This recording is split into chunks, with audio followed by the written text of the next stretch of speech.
Ba't mo kami iniwan? Umiyak na lang na Mga bata. Praktikalo ka.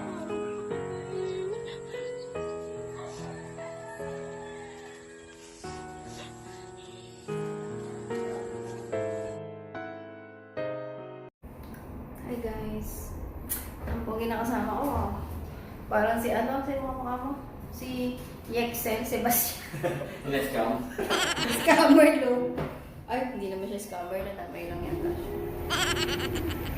So, eh. Yan, tatanggol ko siya. Ito ang, ano mo dyan? Wow, ang pogi naman. Magkano po? 150. Hello guys! Welcome back to my channel. And ngayon, paalis kami ni Mama. Pipick upin na namin ng passport ni Mami and ni Mo. Last time kasi kami lang ni Daddy yung nakakuha agad. So, dahil nga nagka-problema kami, nauna kami ni Daddy matapos. At ngayon, finally, makukuha na ni Mami at Mo ang kanila. So, ayan, samahan nyo kami. Hello guys! So, hindi ako nakapag-vlog sa loob. Pero ayan, nakuha na ni Mami yung passport niya. Yan. Bubuksan na niya. Yay! First government ID. Kasi nawala niya. Nawala niya yung mga ID niya guys. So, ayan na siya. Mamaya ulit. Hello guys. Nakatambay kami ngayon dito sa labas. Kasama ko siya. Nag-ooheya. Naliligo yan guys ha. Makaligo ko lang ha. Ayun na nga guys. Wala, yung buko. Ginawakan ko na naman porkit nagbablog ako. Wala kami magawa kaya tumambay kami dito sa labas. Ayan guys. Bahay na buko.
Maliban kay Ori, tamad. Ang pinakamabigat ay si Ori.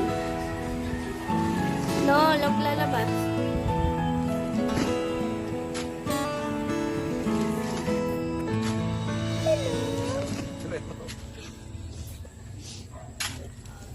Saan yung isa? Nawawala?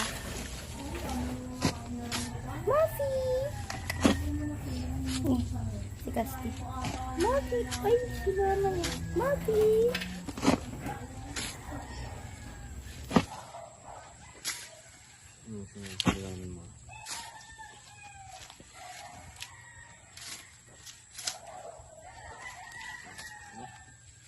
Bravo.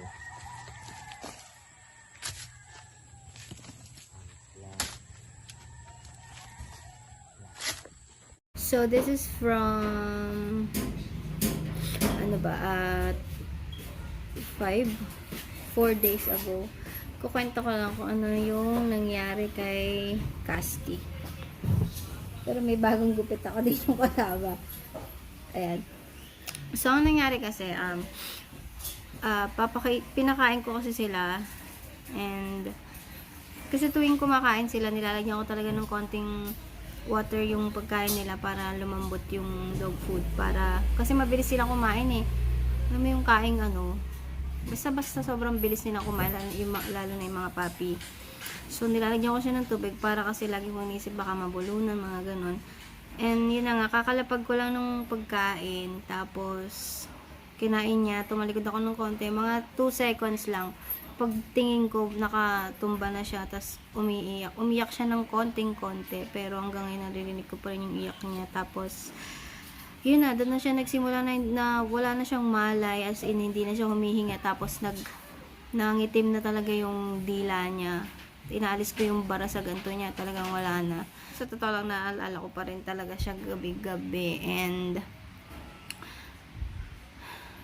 actually, ang totoo niyan, medyo iniisip ko na baka kasalanan ko, baka dapat pinatagal ko pa yung pagbabad dun sa kinakain nila. Pero kasi iniisip ko din na kasi siguro mga 2 days ago, bago mangyari yun, medyo masama na yung pakiramdam niya. Tapos hindi na siya laro ng laro, hindi na siya tumatakbo-takbo, lagi na lang siya nakahiga. Actually, bago ko siya pakainin nun, nakakalong lang siya kay mami the whole day. And ayun, kaya ganun din yung iyak ni mama, kasi feeling ni mama parang nag-goodbye pa sa kanya si Casti.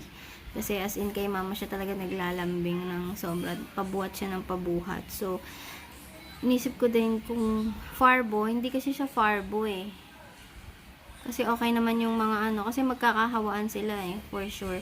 Okay naman yung dalawang puppy at saka yung parents niya. So hanggang ngayon pala isipan pa rin sa akin kung na-choke ba siya or may iba siyang nakain before that.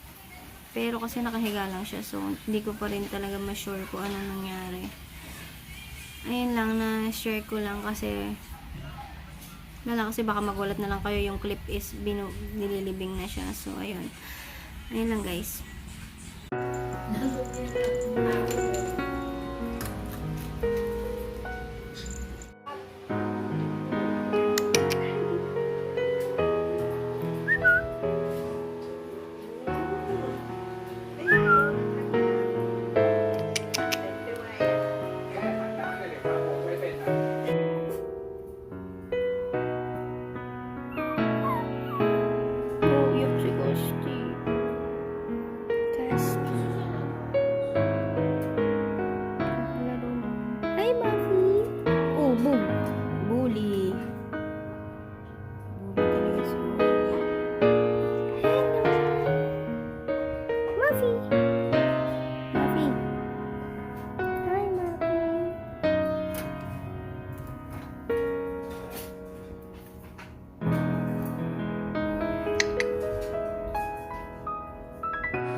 Maliban kay Ori, tamad. Ang pinakamabigat ay si Ori. No, lalabas.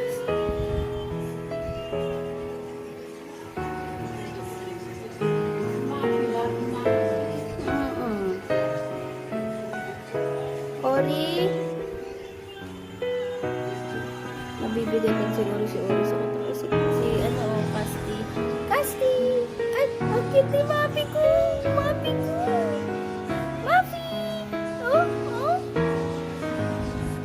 Ayan na si Ori, Ori! Ayan, natulog na. Ayan ang pwesto ni Casti.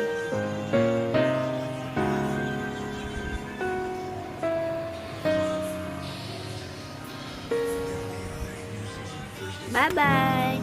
Bye-bye! Ori, lakad ka, Ori. Si Casti tulog na naman. Teka, kunin natin si Casti. Kunin natin si Casti. Ayaw. Wait, lakad ka daw, sabi ni Ate Rai. Lakad!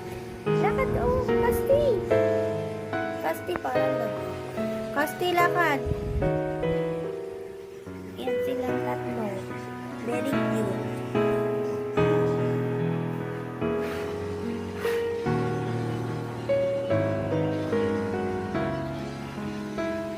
Lagyan na pa sa'yo yung kuko.